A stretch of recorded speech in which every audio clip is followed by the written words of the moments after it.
Saya nak tanya, macam mana perasaan awak? Yalah, masa tu umur awak 14 tahun kan. Awak tengok perpisahan tu berlaku. Tiba-tiba awak nampak your father pack barang, then keluar. So masa tu apa you punya feel masa tu? Of course masa tu I felt very, of course sedih lah. Rasa macam nak kehilangan bapa. You menangis masa tu? Of course. Abang-abang you menangis? Masa tu I seorang je. Tapi macam mana Ashraf, bila kau keluar dengan satu family, pergi sana, orang nak ambil gambar dengan mak kau, nak ambil gambar dengan bini kau, orang nak ambil gambar dengan kakak ipang, kau tak rimas ke? Saya okey bang. Saya tak rimas sangat. Abang rimas tak orang ambil gambar dengan abang?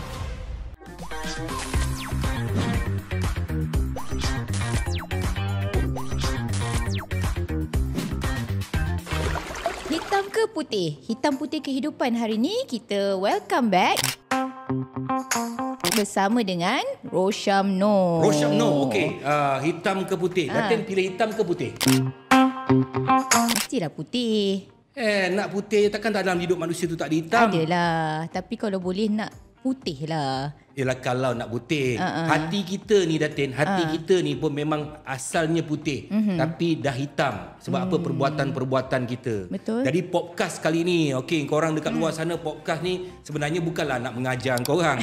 Sebenarnya kita nak mengajar diri kita sendiri juga kan. Betul. Hati Itibar, mengambil itibar. Jadi banyaklah kita dah buat musim yang pertama. Musim yang pertama tu kita orang buat, kita orang pun macam banyaknya dosa aku. Kan? Banyaknya hitam aku. Jangan nak mengaku putih je lah. Tak ada, tak. Tapi nak mencuba menjadi yang putih lah. Kita dah masuk musim yang kedua, dan musim yang kedua ni kita ada satu tajuk yang mantap. Yang mantap, dan kita bawa ada satu brother ni handsome. Dia ni alamak. Aku betul boleh bayangkan lah macam mana kehidupan dia. Tajuk kita ni dah ke arah dia. Betul? Dikepung orang famous. Bukan famous tau, famous. Famous. Orang famous. Bahasa budak-budak sekarang, Yelah, famous. rasa aku remaja, Datin. Rasa aku remaja, Datin. Rasa aku remaja, Datin. Kan? Itulah nampak pun macam remaja lah. Dia patutnya. season kedua ni nampak dia lebih, orang kata muka. Kita nak tanding lah Barbie kat sebelah kita kan. Ni apa hal ni? Barbie fever. Barbie fever. Nanti kena, kalau fever tu yang saya tahu demam. Ayolah, demam Barbie lah. Oh, demam Barbie. Baru itu hari cerita pasal jati diri, pakai baju Melayu. Ini datang Barbie, dia pun pakai Barbie juga. Tak adalah. Ini kebetulan colour sahaja Datuk yang sama. Nah, ya. Okey, siapa tetamu kita Ashraf ni? Khalid. Hello, Hai, apa khabar? Alhamdulillah baik. So, terima kasih banyak sebab dah jemput saya. Sebenarnya saya macam umpamanya bagai mimpi. Sebab saya memang nak sangat masuk dalam podcast. Dah lama dah saya berimpian nak masuk dalam podcast. Hari ni tiba-tiba dapat jemputan datang Tapi podcast. Ashraf tengok tak podcast kita sebelum Of ni? course tengok. eh? Saya tengok beberapa episod lah podcast okey. sebab saya memang orang yang follow podcast. So banyaklah recommendation podcast-podcast kat dalam saya punya YouTube. Apa yang tu kau kan. minat sangat dengan podcast ni? Sebab saya suka podcast ni sebab kita dapat belajar banyak benda. Because when people talk in podcast, selalu dia orang ni lebih raw. Dia orang lah diri dia orang sendiri. Kan? So kita dapat belajar ataupun kita dapat dalami seseorang tu dengan lebih dalam lah. Maksudnya apa yang dia bercakap tu lebih raw lah. Saya suka Lebih lah. intimate lah.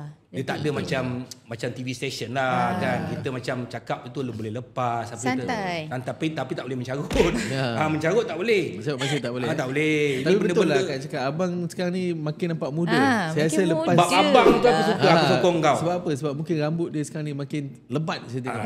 Dah tanam? Oh, Kau tak tanam? dah tak tahu juga. Tanam juga. Tapi tak cukup masa tu. Tak cukup dah tanam lagi tu. Okey, Ashraf. Yalah, nak cakap ni kan, siapa yang tak kenal Ashraf Ashraf anak Datuk K. Isteri artis Indonesia international. International. Kau artis Malaysia kau tak nak. Macam mana pula kau boleh dapat artis Indonesia ni?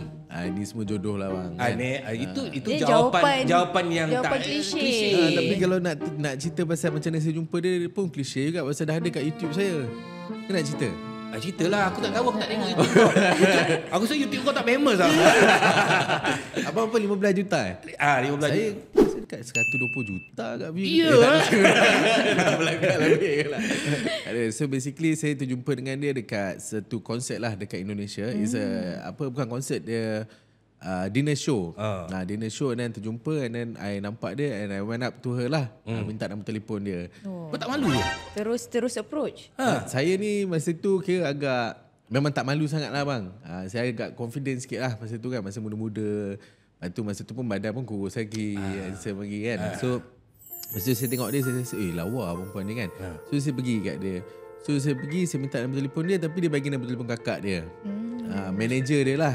Nasib baik kau tak take kakak dia. Bukan. Lepas tu saya pun balik, saya tak contact lah pasal dia bagi nombor kakak dia kan. Tapi saya follow dekat Instagram. So 1 year later, I pergi ke Sukabumi. Masa tu Datuk Din lah, Kamarudin Meranun, dia bawa I ke Sukabumi.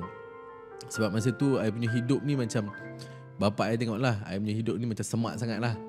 Hidup tak teratur, lepas tu tak ada disiplin. And dia macam risaukan I lah. And masa tu adalah beberapa benda yang terjadi. Antaranya macam masa tu I ada seorang ex-girlfriend I dah nak kahwin masa tu. Oh, kusut lah. Kusut lah. Rasa Asal macam, tak pilih engkau lah? masa tu saya yang banyak buat masalah. Player. Lepas tu saya banyak buat masalah. Tak, Lepas tu bila player lah. masa muda-muda tu boleh kata adalah sikit-sikit. Kau iya kan je lah. Masa muda-muda lah. Belum lah. Masa muda-muda tu adalah sikit-sikit kan. And then lepas tu ayah hantar pergi Sukabumi tu. Bila kat Sukabumi tu kita dah kat Indonesia kan. Sambil-sambil kita belajar agama apa semua. Saya pun message lah Tia sebab dia kat Indonesia. Saya rasa sebelum nak balik tu saya akan ke Jakarta. So I went to lepas habis Sukabumi tu, I duduk kat Sukabumi tu dalam 2 bulan macam tu. Habis tu Datuk Din bawa I lah balik. And I duduk kat rumah Datuk Din for a few nights lah before balik KL.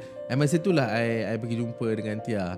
So masa nak pergi jumpa, masa nak pergi jumpa dengan Tia tu pun I told lah dengan Datuk Din, uncle, I ada satu perempuan ni I nak jumpa ni kan. Tu I dah lambat ni, I nak cepat kan. Masa tu dah pukul 4.05 I cakap kat Tia I nak jumpa dia pukul 6. Lepas tu I dah lambat lah. Ini Uncle Din cakap tak apa, you duduk dulu, kita tengah sembang, biar I habis sembang dulu. Ni kira adab jugalah. Kan orang tua tengah bercakap, kita tak boleh nak tiba-tiba bangun nak belah kan. So masa tu she had to wait for me lah sampai pukul 8 malam. Tapi apa yang Datuk Din cakap kat I, dia kata kalau dia ni betul-betul perempuan untuk you, dia akan tunggu you. Kalau dia tak tunggu tu maksudnya bukan lah. Maknanya dia tunggulah. Lepas tu dia memang tunggu. So lepas tu jumpa, dating kan sampai hari ni lah. Terror kau Janji pukul 6, kau datang pukul 8. Awek tunggu kau, lala jadi bini kau. Datuk kalau macam tu, saya rasa orang tak tunggu. Tak, tapi ni semua Hina sangat aku.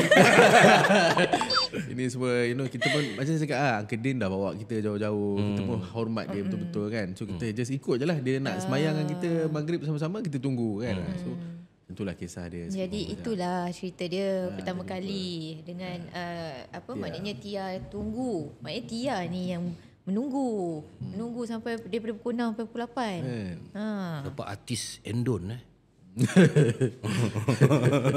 Artis Tapi Indon. engkau mesti, aku tahu, engkau mesti jual engkau anak Datuk Datuk Siti Nurhaliza. Tak, mana Lepas kita tu kau cakap situ, kau ambil gambar dengan Datuk Din. Kau tengok Datuk Din ni kaya lah. Kita kau jual yang jual lah bang. Orang dah tahu lah.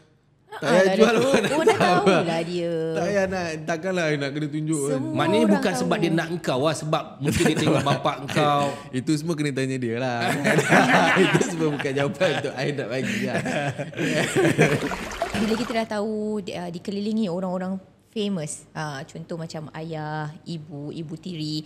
Jadi macam mana Ashraf rasa? Bukan tu je Datin. Kakak ipar kau. Kakak ipar dia Izzah Aisyah. Kakak ipar. Semualah maknanya. Lepas tu kakak ipar lagi anak kepada Datuk Seri Isyamuddin. Bapak dia, bayangkanlah, Datuk K satu Malaysia kenal. Kalau bapak dia masuk anugerah bintang popular, bapak dia menang. Cina, India semua kenal. Aku ada juga Cina tak kenal aku. Tapi menang. Mak dia. Menang. Boleh menang. Menang. Mak tiri dia. Tengok. Datuk Seri Siti Nurhaliza, nombor 1 punya penghibur. Bayangkan. Yalah betul lah. Dikelilingi orang-orang Dikepung. famous. Dikepung orang famous. Kau tak rimas ke? Jadi nak tanya tu. Tu bukan soalan ni lah. Tak rimas ke? Actually kalau nak cakap rimas tu sekarangnya tak lah. Kalau masa dulu, masa baru-baru Mak Iti masuk dalam kehidupan kita apa semua, masa tu adalah I rasa macam apa ni kan, kenapa orang kenal, orang nak ambil gambar. Masa tu media memang media pun kadang-kadang sampai depan kat sekolah. Kan ada yang dengan handphone. Masa tu dengan handphone, dengan kamera lah kan. datang nak ambil gambar, nak tanya story. In fact masa I pergi, ada dulu kan I pergi Melbourne dengan mak I sebelum bapa I kahwin. So balik tu kat airport dah ada wartawan tunggu apa semua. Masa tu I rasa semak lah. Tapi kalau sekarang looking back, I rasa sebenarnya ni adalah satu anugerah daripada Allah jugalah. Maksudnya satu benda yang Allah bagi kat kita. Kan? Bukan semua orang, mungkin setengah orang tu nak famous, macam-macam dia sepanggut buat untuk jadi famous. Betul. Tapi dengan I, Allah dah bagi. Tanpa I minta, tanpa I buat apa-apa, Allah bagi benda tu kat I kan. So bagi I bersyukur lah. I bersyukur that and the thing is about all these famous people yang I'm surrounded by ni, semua ni adalah orang-orang yang baik je. Kan, orang-orang manusia macam orang biasa je. Cumanya diorang ni ada nama sikit. And macam contoh, sebagai contoh, I growing up, kira macam anak orang yang agak senang jugalah. Bapa I think after dia kerja bank, dia dah became quite successful, dia agak senang. And bila kita grow up as anak orang senang ni, kita mungkin tak grounded sangat, tak humble sangat. Kan, mungkin kita macam ada kita punya ego kan. Contoh orang parking kereta kita jauh, kita nak marah and things like that lah. Benda-benda yang simple-simple macam tu kan. Tapi bila contoh Mak Iti masuk dalam kehidupan kita, kita nampak ni macam mana dia adalah penyanyi nombor 1. Betul. Tapi yet dia sangat humble. Dia sangat macam menghormati semua orang. So sebenarnya kita dapat belajar juga daripada orang-orang lain dalam kehidupan kita ni, untuk kita ambil. Untuk kita ambil yang kita jadikan kat diri kita sikit. Apa yang baik daripada setiap orang tu kita ambil yang kita jadikan kat diri sendiri kan. So I rasa itulah the advantage lah bila kita ni masa kan. tu Ashraf umur berapa? Masa tengah orang kata kontroversi. Kira waktu tu kontroversi lah tu kan. Kontroversi lah waktu tu. Saya rasa semua orang tahu tertumpu tentang lah. tertumpu. I rasa tak silap umur I 14 tahun masa tu. So how you face your life at your age masa tu? Saya rasa itu adalah waktu remaja, 14 years old kan. Masa tu you surround dengan kawan-kawan you yang saya rasa mungkin ada yang orang yang ejek, mungkin ada orang yang cakap benda-benda yang tak baik. So how you manage your life masa tu? And I think masa tu mungkin satu benda yang baik adalah masa tu kita tak ada social media lagi. So social media kita pun tak adalah baca-baca komen sangat. And I rasa my family put us in a bubble sikit lah. Macam especially bapa I kan, dia letak kita dalam satu bubble lah. Macam ke mana-mana pun kita pergi tempat-tempat yang selamat, kita duduk dengan orang yang dia approve. You get what I mean? So kita ada that sense of security lah, maksudnya. Kita duduk dalam bubble tu and kita tak dengar sangat lah benda-benda ni. So macam apa yang penting bagi I masa tu mak I, bapa I, and looking at the way my mom handle herself kan. Sebenarnya masa tu walaupun she was facing a very big challenge in her life, tapi dia tak pernah tunjuk kesedihan dia kat depan kita. So and I think one thing about my father pun, even though that thing happened, tapi he was a very responsible man. In a way dia berpisah dengan mak I, tapi dia still menjaga apa benda yang dia patut jaga. Anak-anak punya duit ringgit ke, mak punya apa benda semua dia jaga. Dia tak abaikan. So kat situ tak ada banyak masalah. But of course awal-awal dulu tu tak adalah macam sekarang. Macam sekarang ni kalau you guys tengok, kita boleh pergi holiday sama-sama, mama, ayah, Mak Iti, Uncle Joe, the whole family kita boleh pergi holiday sama-sama apa semua. Of course masa tu tak macam tu lah. Masa tu of course kita nak kena jaga belah mak, nak kena jaga belah bapak, tapi the thing is don't make it easy for us kids lah. Kan my pak I pun tak banyak bawa masalah sangat. Maksudnya dia settle apa yang dia perlu settle. So mak I pun tak ada marah-marah, tak ada macam nak ni ke apa kan. So in that sense it was good lah. Cara dia orang manage. So how about you pula dengan adik-beradik? But you adik-beradik semua lelaki. Mesti ada orang kata lelaki kan? Mesti ada yang orang kata bila berlakunya keadaan tu, ketidakpuasan hati, nak marah. Yang tak boleh terima hakikat. So how you dalam adik-beradik 4 orang tu, macam mana you all punya I rasa penerimaan kita semua berbeza-beza. Mungkin ada yang setengah tak apa nak terima sangat. Macam bila sampai kat Pak I ni, I rasa mungkin penerimaan I lebih okey sikit lah. Pasal mungkin I banyak I will look up to my dad. Kan I sangat-sangat menjadikan bapa I ni sebagai seorang hero. And masa tu I think dia pun jagalah dia punya naratif tu masa tu kan. Maksudnya dia jaga the perception antara anak-anak dengan mak apa semua kan. So for me masa tu tak mungkin I pun mungkin ingat lupa lah kot. Pasal I pun masih kecil masa tu kan. But I ingat lah benda yang I sedih adalah I ingat moment ni bila bapa I Masa tu bapak I terpaksa keluar daripada rumah lah because the divorce happened already. So bapak I ambil baju, ambil semua, and then I seorang je anak dia yang hantar dia keluar. And hantar dia keluar, and I cakap dengan dia, I macam sedih lah, tapi bapak I cakap, janganlah sedih, kan ayah ada lagi, next week kita pun akan tidur hotel semua. And one thing yang bapak I buat masa tu, setiap minggu dia akan bawa kita pergi tidur hotel.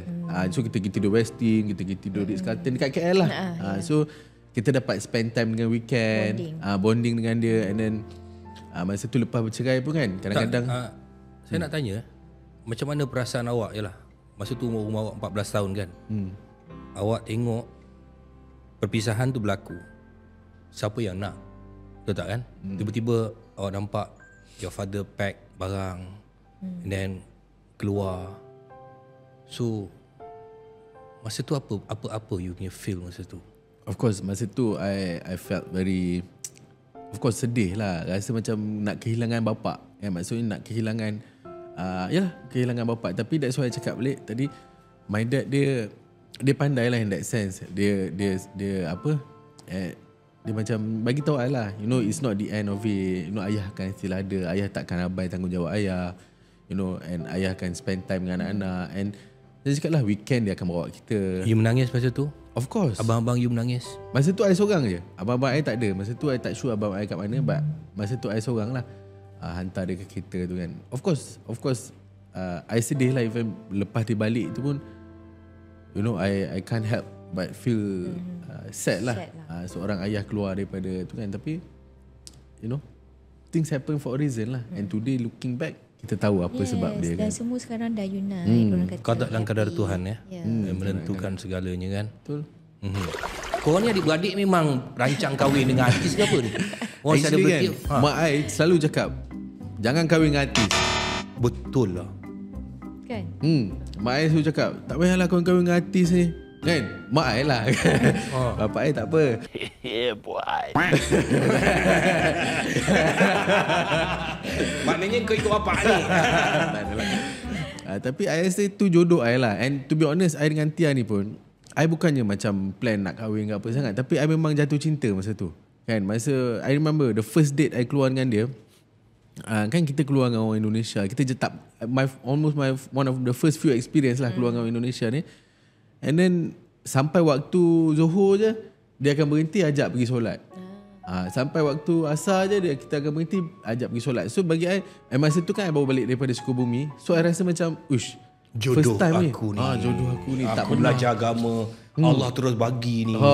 Inilah jodoh. Inilah jodoh. And biasa I keluar dengan perempuan, you know, macam-macam jenis lah kan. But this time I tengok, ni sesuai ni nak jadi ibu kepada anak-anak I. Nak jadi ibu kepada anak. Aisyah kahwin masa tu umur berapa? Awal 23. 23. Gatal kau ni. Dan gatal. Tia waktu tu? Tia 21. 21. Saya bukan gatal bang, saya visionary. Visionary ya. Saya tahu apa saya nak dalam hidup saya. Saya tahu saya kena ada bini untuk nak capai apa yang saya nak capai. Kau tak, you know, you are... Tak, kahwin awal ni memang kena ada vision. Itu vision. Bukan vision. Maksud I tahu dah masa tu kalau I tak kahwin, kalau I hidup macam mana I hidup masa tu, I rasa hidup I takkan ke mana-mana. Datuk pun kahwin awal kan? Kejap lah Datuk. Cepat sangat ni pecah rahsia. Tak, sebab Datuk kahwin lagi muda pun. Iyalah, sabarlah sikit. Aduh, Barbie ni. Aduh. Memang watak Barbie ni gelojo. Tak sabar sebab dia dah umur. Saya kahwin umur 22. Awal lagi. Awal lagi. Memang gatal lah. Bukan gatal. Vision. Jodoh. Tapi Datuk masa tu dah kahwin, dah jadi artis lah. Dah jadi artis tapi suang-suang kuku. Belum famous lagi. Belum famous. Jangan cerita artis masa tu saya menang kategori ABP, artis nyaris popular. Belum famous lagi. Bila dapat anak tu baru famous. Itu rezeki anak-anak lah, alhamdulillah. Itu banyak orang kenal orang muda Datin. Kau gelak aku. Banyak orang muda sekarang dia tak tahu kahwin awal ni sebenarnya bagus. Betul. Tadi mengata. Tak, dia lalang. Dah aku dah lalang. Tiba bagus pula. Apa cerita ni? Tak ada, saya nak tanyalah dia Dia apa, nak kenapa cucuk. dia nak cocok, kenapa nak dia cucuk kahwin soalan. awal. Kenapa Dia dah cakap tadi dia ada vision. Datuk Yelah apa? vision tunggulah aku nak goit lagi. Kau dah bantai aku dulu. Wait lagi. Tapi sebenarnya aku tahu kenapa kau kahwin awal. Sebab kau takut orang hebat tu tak? Tak. Apa takut orang lain hebat dia? Kan mesti orang cakap kalau aku tak kahwin ni kan dia lawa. Dia ni cantik. Tak, I memang masa tu I tahu that I nak macam daripada kecil memang kan. Bapa I ni dia selalu cakap besar nanti you akan jadi billionaire. So bila kita hidup dalam keadaan yang kita rasa macam kita tak ke arah nak jadi billionaire tu lagi, kita rasa hidup kita ni tak tenang tau. Kita rasa hidup kita ni macam tak complete tau. So masa tu I tengok lah, okay, in order for me to become to achieve, contohlah apa yang I nak achieve kan, apa yang I perlu. So I rasa macam the puzzle tu mesti kena ada seorang wanita untuk bantu kita untuk grounded. Kalau tak bang, banyak kita punya apa orang kata distraction ni. Kalau kita single, kita seorang-seorang, kita berduit, ada apa semua kan, distraction mesti banyak. Macam mana masa kita nak fokus? Maksudnya umur 22, 23 dia dah bertaubat. Dia nak cakap betapa pentingnya wanita itu. Kenapa pula? Ni pengacara sama yang pergi sokong dia apa? Ini Stop it. Get some help. bukan menyokong sesiapa. Ini saya menegakkan woman empowerment. Wanita tu penting tau. Bagi saya betul, wanita tu memang penting dalam kehidupan lelaki. Kalau lelaki tu nak hidup lurus lah. Kalau kita macam nak enjoy, then tak payahlah lagi. Kita kena tahu lah apa yang kita nak dalam kehidupan ni. Kalau kita memang nak enjoy, then you kahwin, you bodoh lah. Tapi kalau you memang tahu you nak hidup, you ada satu benda yang you nak capai dalam hidup you, then baik you cepatkan apa benda yang you tahu you kena cepatkan kan. Kita nak cerita sekarang ni, kau dikepung oleh selebriti kan, orang-orang famous ni kan. Yelah, maksudnya okay, kau kahwin dengan artis, lepas tu abang kau kahwin dengan artis, ini kahwin dengan anak menteri. Jadi engkau nak kena ada semua facilities ni. Kereta kena cun, pakaian kena ni, makan tempat standard. Macam mana ni? Okay, so dengan Tia ni, to be honest, awal-awal I dah cakap kat dia dah, I ni memang tak ada duit. Yang ada duit bapak I. And kalau you tanya dia pun, dia akan cakap macam sama. And I bagi tahu dia juga expectation bila kita kahwin. Kan? Kalau kita kahwin, memang I tak ada apa-apa. I baru nak bina I punya kehidupan. Tapi apa yang I ada semangat, I ada impian I ada benda yang I nak capai. Senang je kau kelentong orang Indo tu. I memang kaki pusing bang. Kita pusing selagi boleh. Tapi the thing is, apa yang I cakap dulu, hari ni I buat. Okay. And kalau I nak kata kelentong sama hari ni, I prove to her that it can happen. And of course, dalam setiap perjalanan tak adalah semua akan jadi mudah je. And bang, macam bapak I kan, of course lah, be frank lah, macam kita punya wedding memang dia tanggung lah. Kita punya wedding reception kan. Sebab tak mungkin I akan abang pergi, tak mungkin I akan mampu lah nak buat wedding macam tu kan. And sebelum wedding tu pun I cakap dengan ayah juga, I tak nak pun buat wedding besar-besar ke apa kan. I cakap tak apalah, kita buatlah kat Dewan Felda ke apa kan.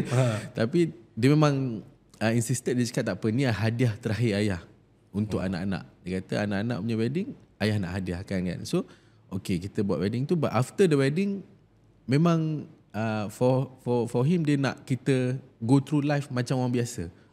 So we really anak Datuk K tu, Mak Iti lagi, Mak Tiri kau. Dan takkan nak buat kat Dewan Felda kan? Kau ni orang famous kan? Keluarga kau keluarga famous. Dikepung orang famous. Lepas tu kata Datuk K nak jemput asal kahwin buat kat Dewan Felda. Itu standard aku. Dia buat tu dekat Majestic Hotel tu. Tapi aku sedih satu je. Sebab lepas wedding tu, saya agak terkilan lah. Sebab awak tak ada ucap terima kasih kat saya. Alamak, betul abang. Kenapa? Sebab saya bagi cek tau, 1 million. Ya ke? Saya tak dapat abang. Maknanya cek ni hilang. Tu aku tengok akaun aku tak gerak.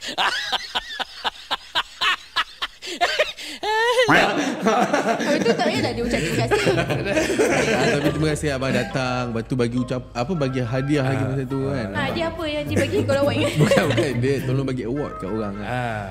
Dia punya kahwin lain macam. Apa? Dia dah nak orang famous, kahwin dia macam dia ni ada blok-blok ni, macam ini ada table ni, table tu, table Hollywoodnya style apa semua lah, macam-macam. Lain-lain. Dah tu duduk kat table apa? Aku belakang. Tipu dia. Kat depan tu Sir Tony Fernando semua Kamarudin Meranon. Kita yang kecil duduk belakang lah sikit kan. Tapi macam mana Ashraf, bila kau keluar dengan satu family, pergi sana orang nak ambil gambar dengan mak kau, nak ambil gambar dengan bini kau, orang nak ambil gambar dengan kakak ipang, kau tak rimas ke? Saya okey bang. Saya tak rimas sangat. Abang rimas tak orang ambil gambar dengan abang? Aku tak rimas. Anak-anak aku tak tahu lah. Tapi kalau orang tak ambil gambar dengan aku, itu yang aku rimas. Macam saya kalau tu, saya tak rimas sangat lah. Saya rasa macam okey lah, diorang ni memang minat kan. Kita tahu kata diorang dah follow apa semua kan. So in a way kita macam yalah, kita facilitate lah. Tapi jujur bang, awal-awal dulu masa Mak Iti kahwin dengan ayah, kita makan orang ambil gambar semua, saya semak. Tapi bila saya tanya Mak Iti tu ke? Lepas tu Mak Iti punya jawapan lah, kadang-kadang diorang ni dah minat Mak Iti 10-15 tahun, diorang tu jumpa Mak Iti sekali peluang dalam seumur hidup diorang nak, takkan kita nak tolak kan. So daripada situ I faham perspektif peminat kan. So I jadi tak kisah lah lepas tu kan. Dan sekarang mungkin dah rasa benda tu dah sekarang bang, kalau ambil orang nak jumpa, nak ambil gambar apa semua kan, saya jadi lagi okey, lagi happy je kan. Lagi saya pergi sembang dengan orang kan. Kalau nak ambil gambar dengan Tia ke, nak ambil gambar dengan Zara ke, saya yang tolong. Ada tak orang ambil gambar dengan kau? Mestilah ada bang. Tak ramai lah. Okey lah. Kalau kat KL tu taklah ramai sangat. Tapi kalau keluar-keluar KL tu memang ramai lah. Sama je lah macam kalau Izara pergi mana-mana. Ui, kau pun popular macam tu? Boleh lah. Popular sangat. Popular. Tapi mungkin muka orang kenal. Nak kata famous tu tak adalah famous sangat kan. Tapi mungkin muka tu macam kenal lah Mamat ni macam tu kan. Tapi sekarang pun you dah kena orang kata tunjuk lifestyle you di media sosial kan. Sebab you ada buat perniagaan. Betul. Dia pun ada business. So mungkin itu juga salah satu lagi orang kata you punya lifestyle orang nak ikut. So benda-benda macam tu macam mana you rasa? Sebab you daripada awal dah memang orang kata media, and then now you kena create your life lagi dekat social media. Tapi bagi I daripada dulu I hidup macam hidup I je. I post apa yang I post. Betul. Yang hidup I je lah. Maksudnya apa yang I rasa nak post. And tak adalah hari-hari I nak kena post apa benda. I fikir konten apa semua, tak ada pun. Kan I just hidup macam hidup I. Cuma apa yang I share tu lifestyle hidup I lah. So you ada 2 orang anak, betul? 2 orang anak. Dan seorang lelaki, seorang perempuan. Yes, dan anak-anak you juga satu orang isteri. Satu orang isteri 2 orang anak. Tia, standby Tia. Standby. Dah ada.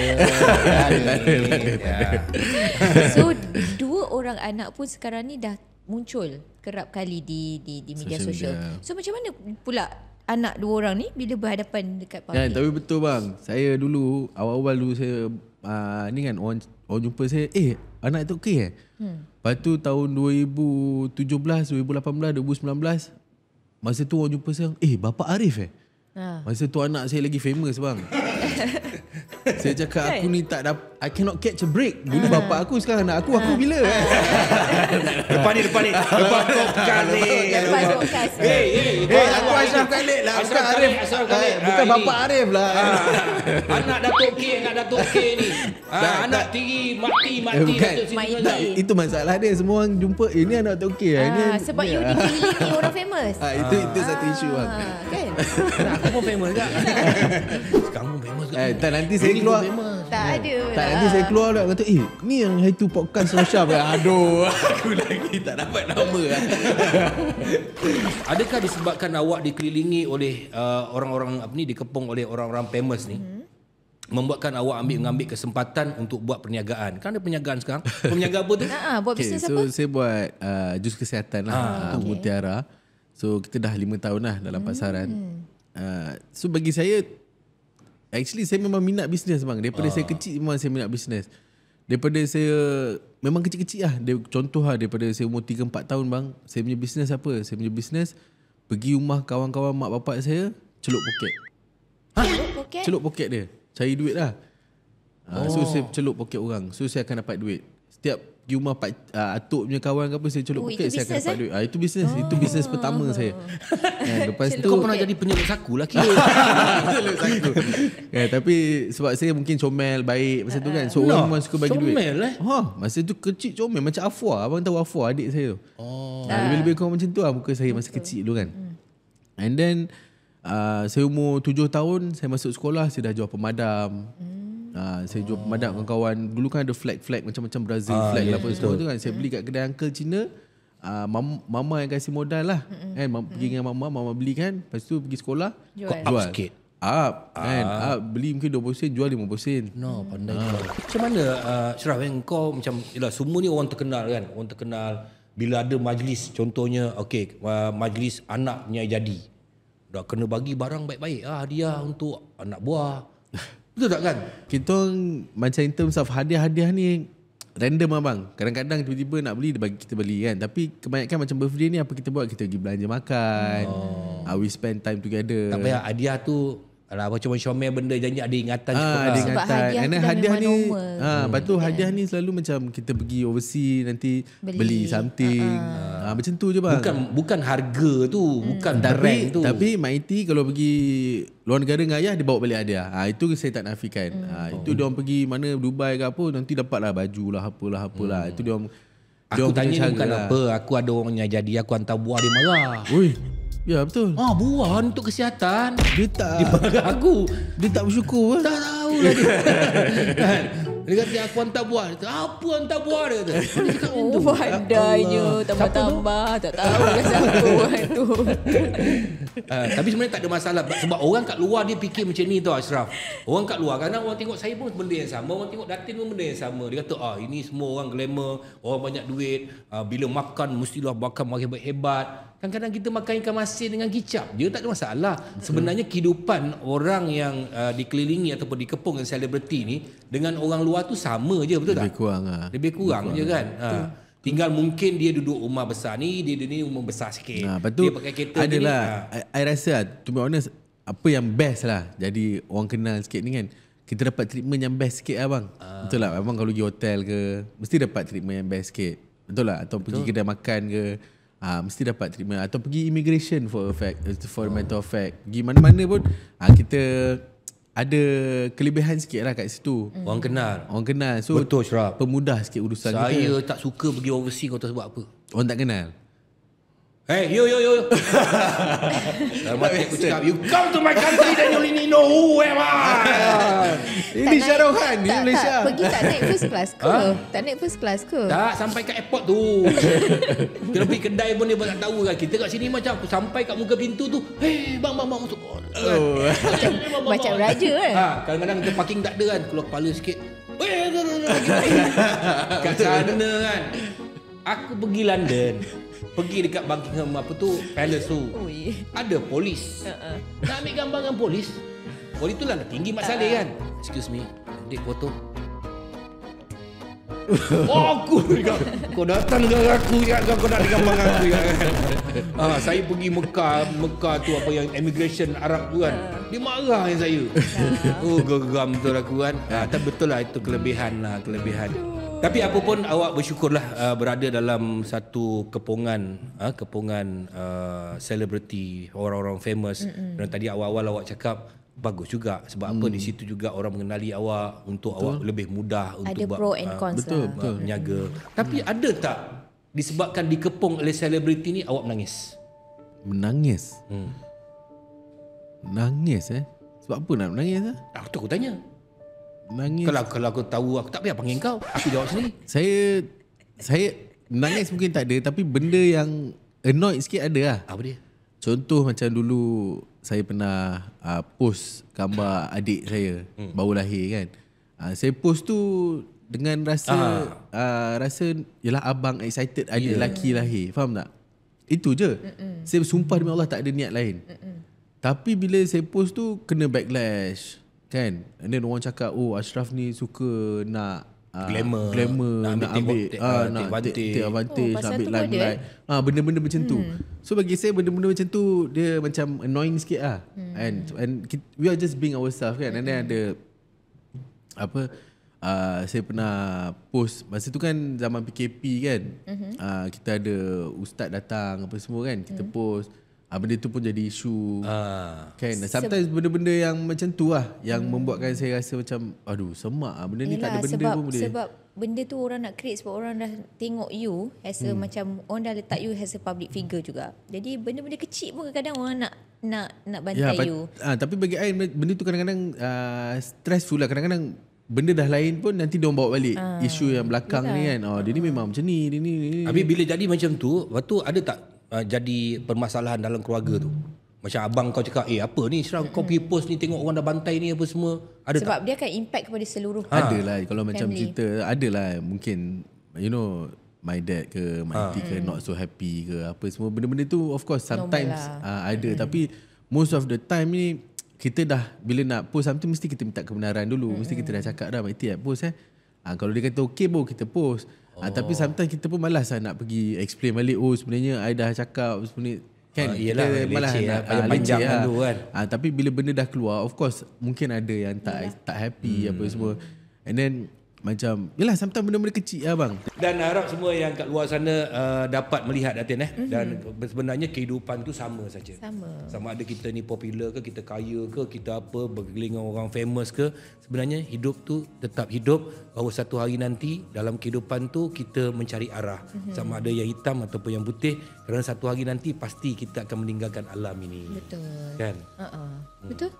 Sokong juga cakap Datuk ni, walaupun permulaan dia macam tak berapa nak memihak sangat kepada apa tadi, dikelilingi orang-orang famous. Sebab saya dikelilingi orang yang tak famous. Itu beza aku dengan kau. Kau dikelilingi oleh orang famous, aku dikelilingi orang yang tak famous. Sebab Datuk tapi yang dah anak you famous. seorang dah famous. Taklah apa famous sangat. Tak, sebab Datuk yang famous. So you don't need people kat surround you. Tapi orang surround you lah yang dia akan dikata dekat dengan orang famous. Tapi ramai orang tak kenal lah dia orang kan. Kau kenal lah kan. Itulah kehidupan. Hitam putih kehidupan Datin. Dan bagi korang, terima kasih kepada Ashraf Khalid kerana 1 jam bersama dengan kita. Dan semoga cerita Ashraf ini memberikan sedikit inspirasi, sedikit pandangan di sebalik tabir kehidupan tu untuk korang renungkan. Sebenarnya kita ni manusia tu kehidupannya sama. Okey, jangan lupa untuk saksikan Hitam Putih Kehidupan di Suhan Channel dan juga Usanita setiap hari Ahad jam 9 malam. Ya, terima kasih. So terima kasih kepada Datuk dan juga kepada Datin sebab dah jemput saya. InsyaAllah kita jumpa lagi di Ku Usanita.